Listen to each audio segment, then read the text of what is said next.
Doing well. Happy Deepavali. Happy Deepavali to you too.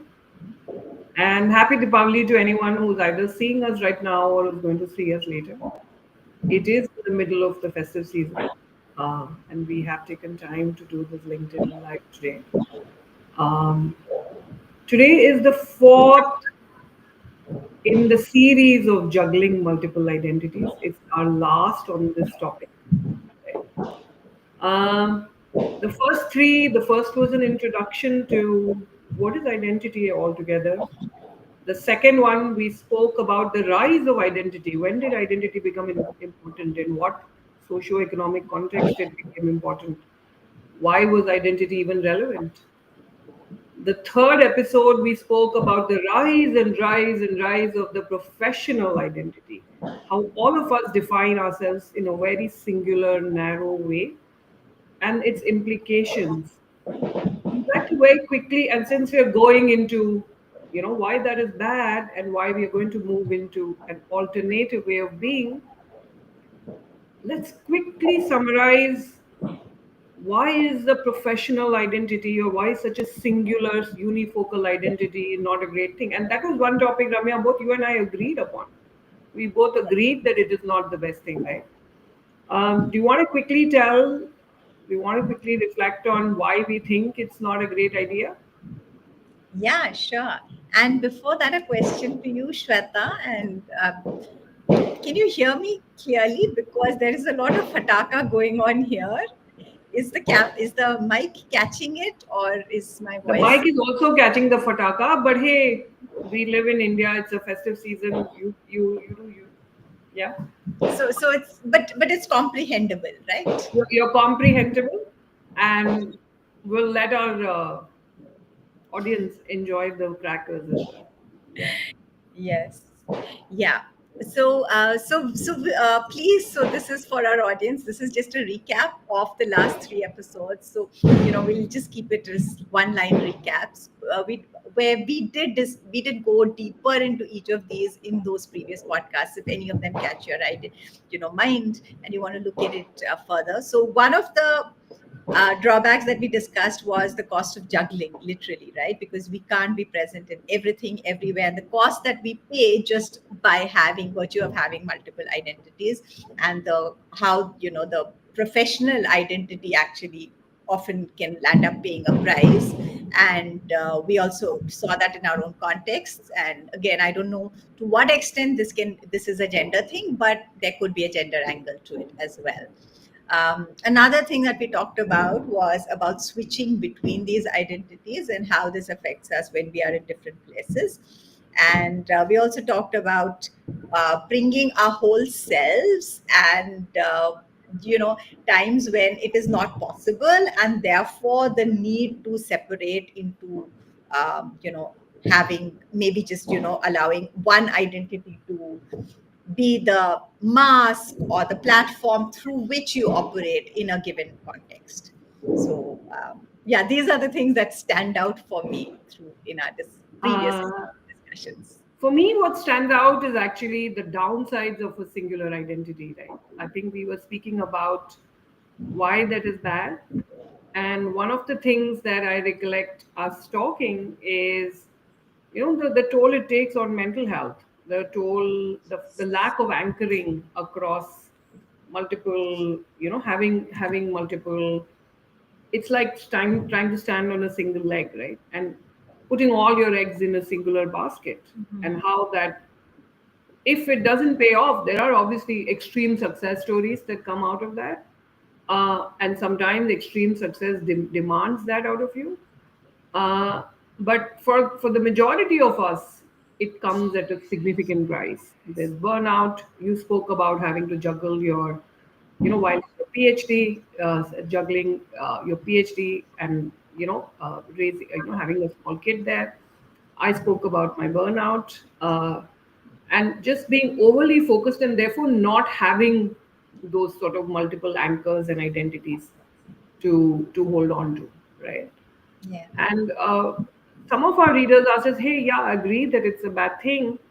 So what do we do about that singular identity, right? I mean, the fact that we have overly anchored onto one identity, And interestingly, there were two different answers to that.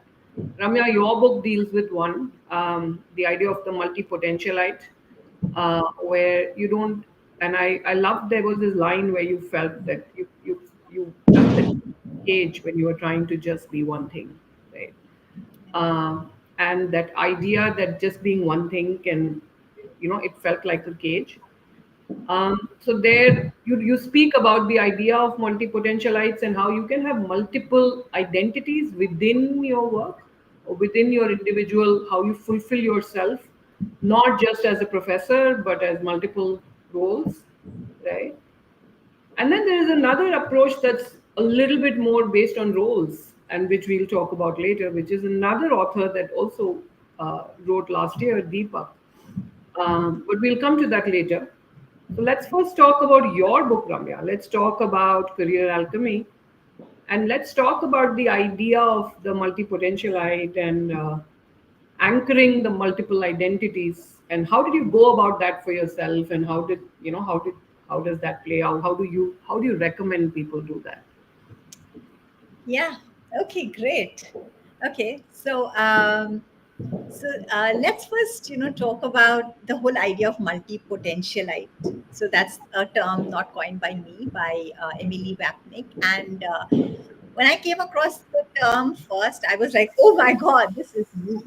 So let me take you to my life before I began to start, owning myself as a multi-potentialite and looking at the possibility of portfolio careers. So portfolio careers is what we call it now, but even before that, there were names. People were calling it slash careers, and there were other terminologies that were being used. So before this possibility even opened up to me, for me, I was pretty much in the same mental model. So my book, as you know, Career Alchemy, is all about working with our mental models so that we liberate ourselves. It's an inside out approach to actually craft a working life, a work and life that fulfills us and is useful and gives us whatever it is that we want, right?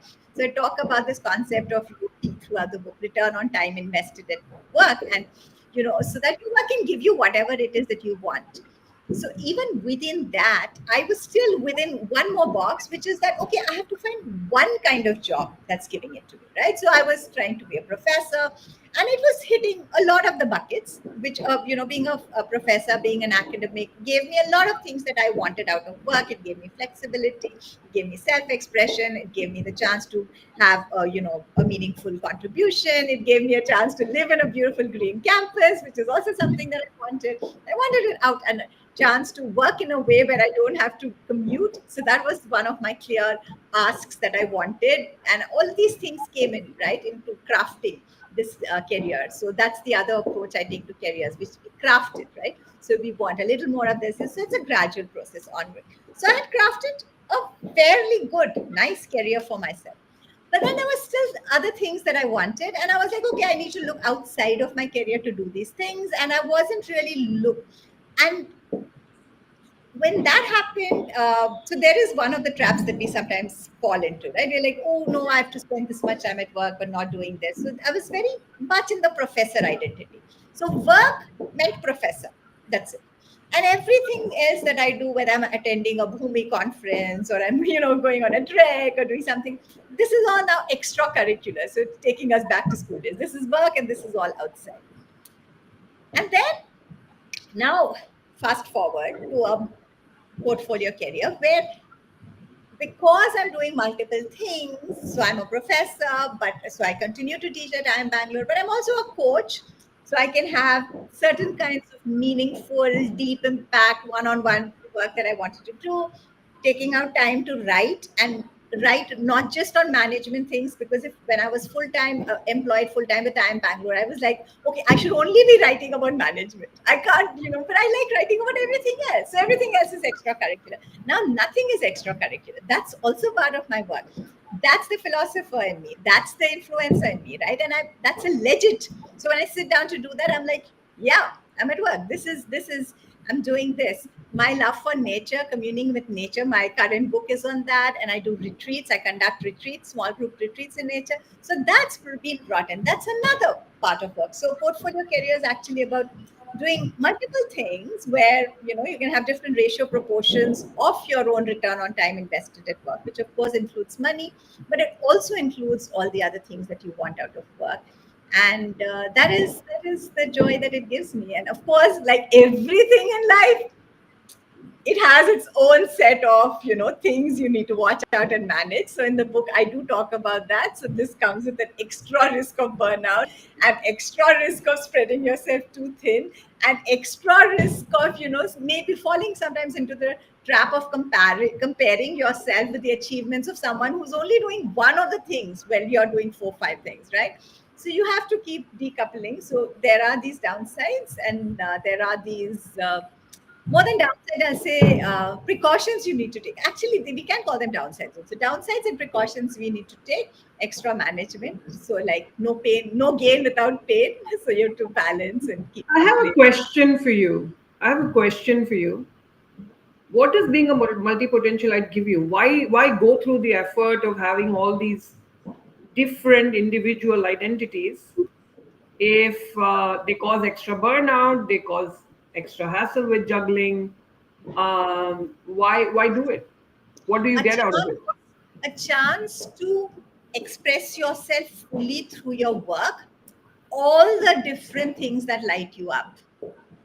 So you're creating space for all of that in some ways to go out through your work, connect with others, bring in the money, like literally. So you can actually, there's again, there are still certain parts of me that I've reserved for hobbies, which are not there in the portfolio today. So I won't say all of you, but more of you, right? So more of what brings you alive can be brought in. The other thing, Shweta, which I didn't get into being a multi-potentialite for this, but I realized the side benefit. It's like the benefit that I realized after doing is it's like how we balance our financial portfolio. So I could really take risks with my retreat business and the other things I do, because I know that I'm teaching 2 full term courses at IMB and a few corporate clients. These are there. These are always coming in. I didn't let go of them. So I know that there's a certain amount of bread butter that's always going to come in through these, and then I can actually finance, cross subsidize my other passion projects, the riskier ventures, see what works, prototype. Some of them didn't work, let them go. The ones that work, grow them, and then start decreasing this, which I've started doing. And I can do it in a very tempered way. There's a third benefit, which is not a great benefit, but someone like, there are lots of us who don't like bosses and don't like authorities, and we want it our way. Like I don't like clients, for example, even when you work with corporate clients, sometimes there's an HR person, or they say we want it like this, and we want you to teach this and exactly this. And sometimes, and I don't want to do it, because sometimes I don't even think it's the best for them, right? I don't think it's the best for them. I don't want it a certain way. So now I have no fear of saying no, and I can really do things my way. Why? Because all my eggs are not in one basket. So the fear of, oh my God, so literally my willingness to say no to people has gone up. And I didn't plan this, but I've realized that it's just happened. So as you speak about the multi-potentialite, and I remember you speak about it being both parallel or being sequential. Sometimes you're doing completely different things at different points in time. And I personally connected with the sequential bit quite a bit. Even in my current life, I am a coach and a business storyteller. And they're both, and for the longest period, I mean, I'm also someone who's a narrative strategist. So I'm always telling people to focus because that's the best approach, theoretically speaking. But even as I was building my website and I was listening, all of these light me up. I am as much of a storyteller. I love conducting my workshops. I love consulting with clients. I even do execution work on that, writing case studies or a coffee table book. It lights me up in a very different way than sitting one to one across a table and coaching a Yeah, client. absolutely. And they both energize me. There's no reason why I should give either up. And you're right about the whole eggs in And you many baskets. recently taught at IIM Ahmedabad, so you might start doing more of those kinds of things also, right? Exactly, right? So Yeah. that's also fabulous.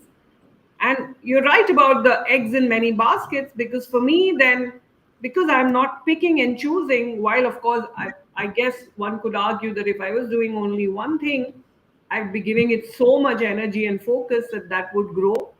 But for me now, what that has allowed me to do is it has allowed me to try various things within this bucket and say, hey, this year this is working more. That Hmm. year that is working more. Just Yes. being by, and all of it, and it's not like I'm doing anything that is not fun, uh, but it all of it energizes me. Also, the piece around the sequential multi-potentialite. I am someone who's done very different. This is my fourth career. I had a physiotherapy at home startup before this, so I was an entrepreneur. Before that, I had a decor business, which was completely right brained and just a small, where we conducted trunk shows and the like, right? Each of which was a lot of fun and each of which was fantastic. I can't say that, and before that, I had a career in healthcare and data. So I was heading data. So I was heading, so it was just, I've done vastly different things. And at each of those things have, in the end today, when I am having a coaching conversation or I'm having one of these things, different parts of my life journey come up as places to learn from. Yes. So I think the other thing about a multi-potentialite is, there's this fantastic book called Range, right, by David Mhm. Epstein. And he really speaks about how generalists are going to win in the specialist world. So multi-potentialite is also a generalist, because you acquiring many different skills, and you're able to solve, when it comes to solving what he calls wicked world problems, Yeah. different parts of your brain come together to solve that sort of a problem. Yeah, Right? and I'm just going to add a disclaimer here because sometimes, we're not doing it, but I don't want our listeners to do it. Oversimplify the generalist versus specialist. So also to look at the T-shaped thing and Yeah. bringing it back to multi-potentialites, like if sequential or parallel. When you're doing something, you're still going deep into it.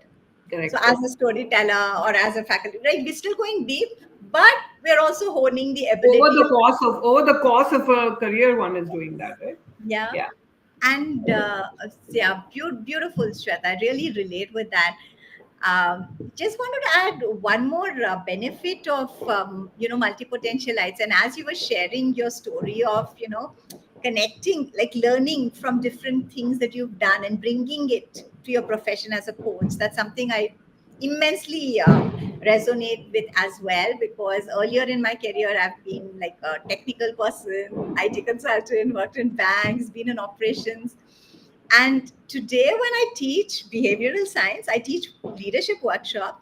But when I teach it to a group of executives whose work is technology and leaders who are in operations, I can really connect it back. And I realized that that experience, that on the ground of experience of doing what they had done, what they are doing, it really helps me connect on the subjects that we're connecting now. So it's I just don't have ways to articulate how much that experience of having been in their shoes gives me when I have to teach, coach, or train. Yeah. And one more benefit that I've realized again, which I didn't, is that the clients come from different places, and I'm sure you would have got this as well, right? You meet somebody, let's say as a coach, you meet somebody, and that person now refers you for a corporate workshop, invites you, right? So you'll end up doing that. Or you're a professor and you're teaching someone, and then that person refers their spouse or kids or someone to your coaching practice, right? Or book connection or retreat or whatever, right? So Absolutely. Yeah. yes, these things we don't even count them; they're just coming, Yeah. right? Yeah. Yeah. I think let's move to the other way of doing the multiple identity. I loved your idea of, just to talk about how the second approach is going to be different from the first. Your idea of the multi-potentialite is still very much, it's about how different elements of you can light up. And therefore, you have multiple legs as a professional. So it's not a single box. You're not just a professor, you're also a poet, you're also someone who conducts workshops, you're also that. But there is a very interesting alternate way to being to having multiple identities, a little bit more traditional, if you might say. Uh, and that is basically the idea of having those identities beyond just your paid work in terms of the roles that you have, right? Uh, and Deepak Jayaraman, who's also a dear friend of mine and who I had the opportunity to actually coach, like you talk about, like we said, we wear multiple hats. The hats I wore last year was to help be Deepak's book coach as he wrote this wonderful book, Play to Potential. And in that book, he comes up with the hypothesis, or rather, he has a framework called the flavor framework, which I really connected with even as he was writing it. And I couldn't wait to share it with the world, but I had to be quiet while through the process of writing the book. And essentially, it has 6 elements, which is understanding the context of your family. And people can go online and look for it. So I'm not going to go through the framework itself, but just so that the rest of the conversation makes sense. Second is focusing on what you love. So that is passion. 3 is aspiration or goals, play, A. VO is adding value. So, and we'll come back to each of these. U is invest in yourself. So, like a growth mindset kind of approach. And R is relationships, right? Out of these, this is all the 6 elements of flavor, but I want to focus on the parts that help you build a multiple identity, right? One is the passion piece, the love part, which is what you said, right? You're having multiple hobbies, you're investing. Say your family context doesn't allow you to have anything other than a 9 to 5 job. You can still, if you love to paint or read or run, that is investing in doing something you love, and then that becomes an alternative identity for you, right? So investing in passions that give you energy is a great way to diversify and build an identity. But the 2 other things that I really want to focus on is, one is VO, adding value. And value is just giving back to the community. One is you add value either through your work, like me as a coach. The other way is you might just want to add value in the community. You want to be a community builder. Yeah. You want to go and volunteer somewhere. You want to go and support some be the secretary of your society to build, to conduct an event. Unpaid, essentially, Yeah. work that builds societies and communities. That's a fantastic way to anchor your identity. And that's a role, that's the role what I call cement, right? It is the role of cement. It's invisible, but it really builds societies at some level, right? You're building an institution. Maybe it's at the level of an institution, or maybe it's just at a smaller level. But VO, and the final one is relationships. So all your role-based identities, being a parent sometimes gives you a lot of energy. I know it energizes me. So much of my insight into being a coach comes out of being a wife to a senior leader, just being his sounding board, right? So being a daughter, being a great friend.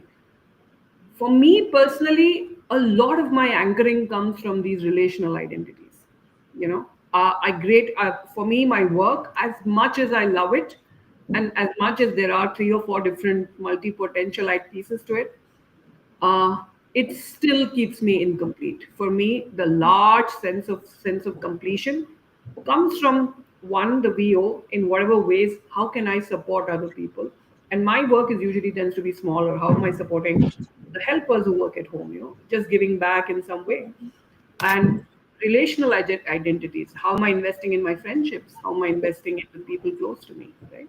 And all of these then tend to be anchors or feet that that that enrich me in multiple ways. Right? I can so relate to that, and I would totally agree. In fact, I would want to almost insist that we should have these other identities outside the work identities, right? Even when you have a portfolio career, you need to have I mean, need sounds like I'm preaching. Okay, so let me just speak from my experience there, right? My own experience and experience of people I've worked with and coached with, right? So I think it's very generative. It's healthy. It's anchoring. I like that word to to actually have these other identities and also to be very mindful of the fact that we have them because each of these, like you talk about them as identities, and then you also say they are roles, right? and then and they all have relationships in them, which means you need to nurture them, right? Not just the relationship. So even if you're secretary of your block or community, you have to invest in time, in growth, in learning. So it requires the nurturing. So really sort of to not let to have them in your radar and not let them overwhelm you, which can be challenging. Yeah. But it's but that's the only way that Yeah. works. And I think now we should speak about the title, which is juggling, right? Yeah, The juggling of it and the challenges. and the challenges with juggling, right? Not to make it seem like it's all so easy, right? Because I can almost imagine some of our listeners, they're saying, oh, these two women are trying to make it sound all so easy. How do they know we're struggling? Just to let you know, we are also struggling, we are also juggling. We're not saying it's all easy. Yeah. But what is the value then? Why do we like? I can tell you how for me, the value of it, right? I mean, why, how do I juggle it? I think increasingly, in spite of me doing all these roles, it was something for me that I was still primarily, my identity was still very, very strongly linked to work, right? I think how I juggle it is now I try really to be present when I'm with a friend. I try not to be thinking about work. I try to be there. I try to be there as a friend. I try to show up. I try to create a space for them and believe it or not, it leaves me enriched at the end of the day. It leaves me enriched at the end of the day. It does require me to cut down on the volume of work I do, but to me, that is the most sustainable way that I can thrive without burning out. To me, being able to, obviously, it means that I don't work 70-hour weeks, and I am not a proponent of 70-hour weeks because I do want to make the time for my relationships. I do like, there is this whole relationship invest in yourself piece, right? Which is invest in my own fitness, invest in my hobbies, invest in myself in other ways, right? So I do make the time for all of it, and it does come at the cost of the volume of work I do. But I am personally okay with it. Like you said, one of the challenges is the FOMO, right? Somebody else is going to earn more money doing that, being that singular person. There are people who are going to be much more successful than you. There are people who are killing it at work, who are making magazine covers, who are earning a lot more money. I think the key is to know yourself and get comfortable with the idea that what you're getting is not measurable and visible, but it is anchors you in a very real way. And that's what I do. Like I every time my brain goes towards comparing with someone, I very quickly think, would I want all of their life, not just their success, right? All elements of it, how they live their life in its completeness. And inevitably, the answer is a no, right? Very Yeah. often when we compare, we just see the peak element of it, but then we see, are we willing for the entire set of trade-offs that come with that life, right? And very often you would realize that you don't want that. Always you'll realize, no, you'd rather have your problems than Yeah, the entire set of yeah, that's beautiful. yeah. And I also, yeah, we're nearly out of time, but in on this juggling, one of the things that I'm still learning this, and I think it's very important, and I want to put out there, among all these multiple identities that we have, whether it is part of our portfolio career or whether it's outside that, right? Going into the relationships, the community, some of them will be more public facing and some will be more private facing. And what I've noticed, and this is the nature of things in the world, is that the world will reflect back to you and people will see you more for obviously your public facing identities. which means those identities almost naturally get nurtured by all the attention that you're getting. Like, I went for a party yesterday, Diwali party, and people will say, oh, they'll recognize me as the professor, they'll recognize me as the writer, right? But they will not, they'll recognize me as a mother, because this was in a context where it was, yeah, people that who know me as a mother, right? But there will be certain aspects of my identity that will never get as validated from the outside, and therefore as noticed and nurtured. And I have to learn, and I'm learning that, to be fiercely protective about nurturing those for myself. So there's a Give an example. There's an example. spiritual seeker in me.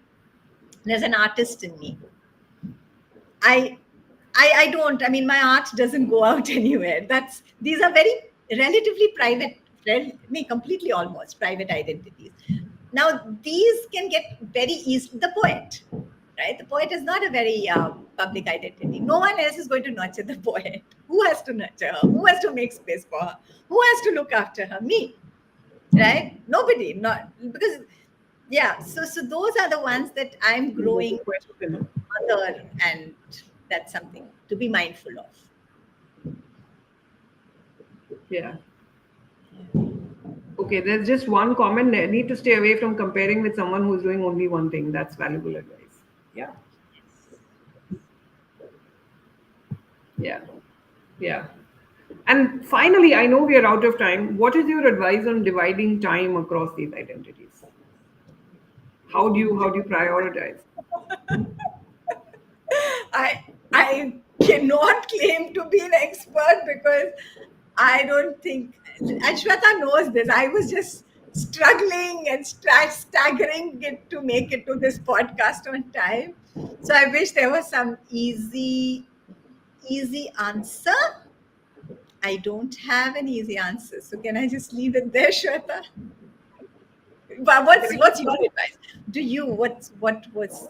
I think one thing the same friend Deepak told me many years ago, and I've it's taken me a few years to adopt it, is do less, right?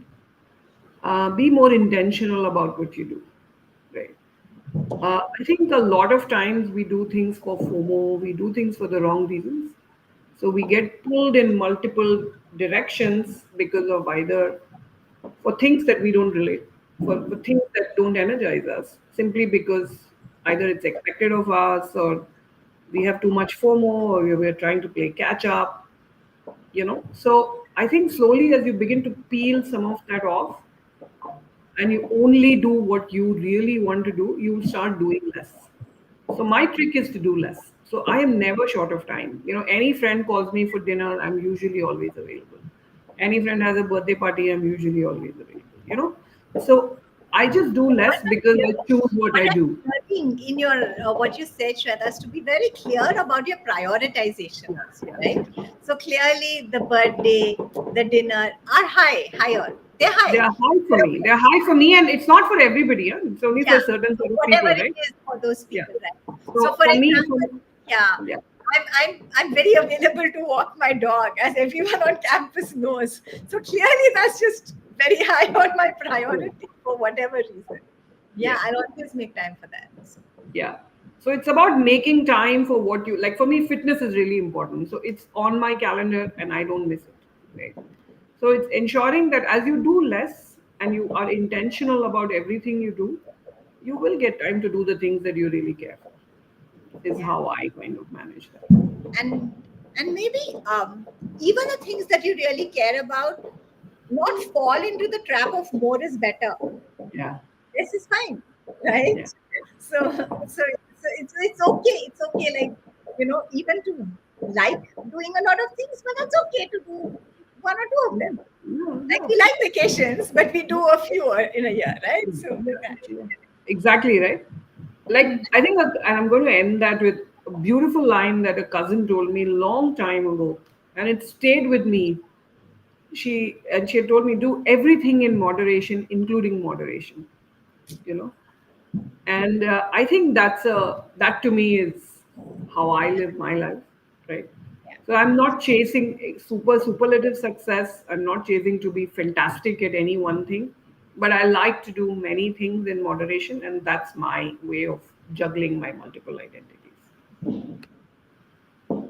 Now, let's close there with that line. Everything Thank in you. moderation, including moderation.